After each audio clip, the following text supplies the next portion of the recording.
Seigneur, merci pour ta grâce, merci pour ce jour nouveau. Tu as multiplié, Éternel, mon Dieu, tes merveilles et tes desseins en notre faveur. Nul n'est comparable à toi. Je voudrais les publier et les proclamer, mais leur nombre est trop grand pour que je les raconte. Seigneur, merci. Sois infiniment et abondamment glorifié encore ce jour pour l'opportunité que tu nous accordes d'être encore dans ta présence. Je vous salue dans le nom de Jésus. Merci d'être là. Nous voulons partager encore la parole ce matin sous le thème « Juste lève les yeux vers les montagnes et crie à ton Dieu ». Dans le livre des Genèse, le chapitre 31, le verset 1, il est écrit « Jacob entendit les propos des fils de Laban qui disaient « Appris tout ce qui était à notre père. Et c'est avec le bien de notre père qu'il s'est acquis toutes ses richesses. » Et donc les fils de Laban, l'oncle de Jacob, ils murmurèrent contre Jacob et ils portèrent des accusations à son endroit. Ils ont décidé de raconter à tout le monde que la richesse de Jacob venait des biens de leur père. En un mot, ils accusaient Jacob de voleur. Bien-aimé, le Seigneur nous aime au-delà de tout. Il n'abandonne personne. Lorsque les hommes nous feront subir des injustices, lui, Dieu, nous fait justice. Le salaire de Jacob a été changé 10 fois et il a travaillé 2 fois cette année pour avoir la femme de sa vie. Et ensuite, on l'accuse de prospérer frauduleusement. Le monde a un seul but, exploiter les autres. Nous vivons des injustices dans la vie quotidienne. Nous travaillons beaucoup pour des salaires minables. Nous nous plions en 4 pour de la fatigue et la frustration. Quand on peut aller un peu plus loin par la grâce de Dieu, quelquefois on nous accuse de magiciens, comme si Dieu ne pouvait rien faire dans la vie de ses enfants. Dans Genèse 31, le verset 24,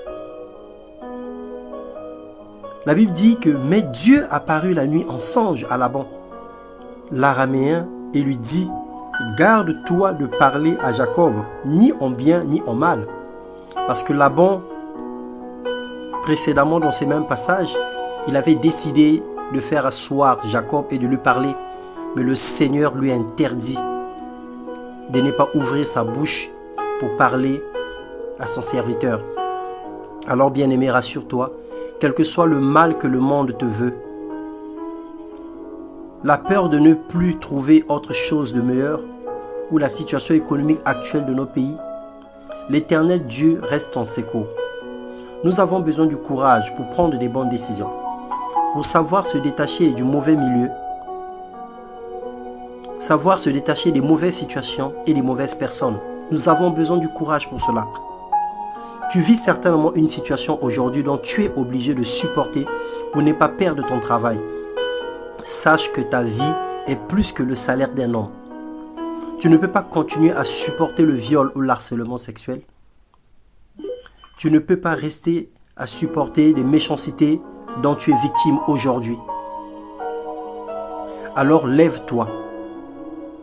Il y a un Dieu dans le ciel et crie à ton Dieu.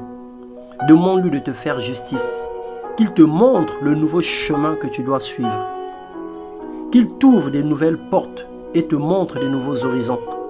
Ne reste pas esclave d'un maître ou d'un patron qui te ruine, qui te maltraite, qui te vole la joie, qui t'enlève la paix, qui t'harcèle tous les jours.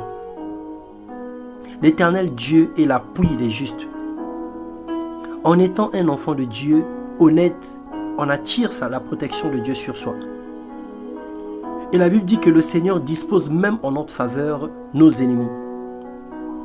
Que Dieu fasse justice à tous ceux qui travaillent beaucoup mais ne méritent pas le bon salaire. Que Dieu donne la capacité à ceux dont il a appelé de quitter un certain lieu, de partir loin afin qu'ils prospèrent. Souvenez-vous d'Abraham et de Lot. Il était question de faire un choix, de se séparer pour garantir la prospérité. Alors aujourd'hui, tu es face à une décision. Tu es face à une situation auquel il faille que tu décides, le Seigneur te dit, lève-toi et prends la décision. Prends la décision inhérente à sa parole, inhérente à sa volonté, et sa main te conduira là où tu vas y aller. Ta main te guidera dans la décision que tu vas prendre, pourvu que le Seigneur puisse trouver sa part dans tes décisions. Alors que le Seigneur te bénisse, ne pleure plus jamais parce que ton Dieu est vivant et il combat pour toi. Lève simplement les yeux vers les montagnes et le Seigneur te défendra dans le nom puissant de Jésus. Amen.